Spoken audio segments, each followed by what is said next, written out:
Lipat tayo sa boxing. Wala nang makakapigil pa sa pagsabak ni 2 Division World Champion Donnie Ahas Nietes sa pag-akyat nito sa flyweight division. Kanina ay inanunsyo na ni Nietes ang pagbibitiw sa kanyang WBO light flyweight crown at formal na ipahayag ang kanyang pagsabak sa 112-pound class. May report si Dennis Principe.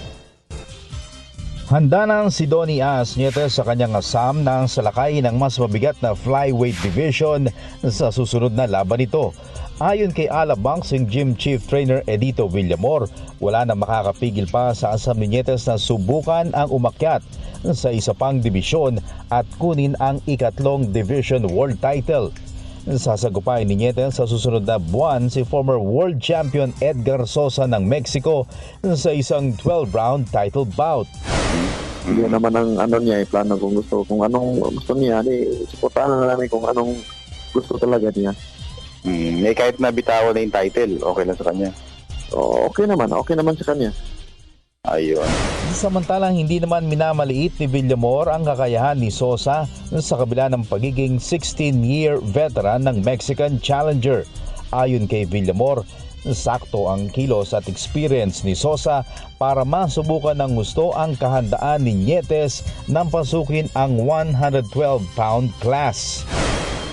It's a big challenge para sa kanya kasi Sosa naman is magaling, naging world champion.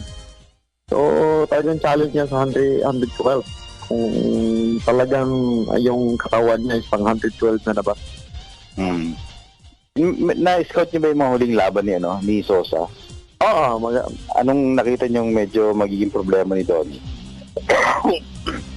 Yung yung he is a skillful boxer eh. Hindi siya parang sometimes kung makatama siya, naman siya. So kailangan hindi lang magkumpiyansa si Donnie sa training, kailangan focus talaga yung sa fight.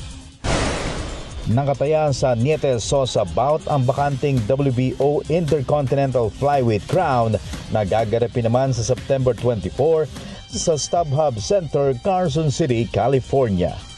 Dennis Principe, PTV Sports.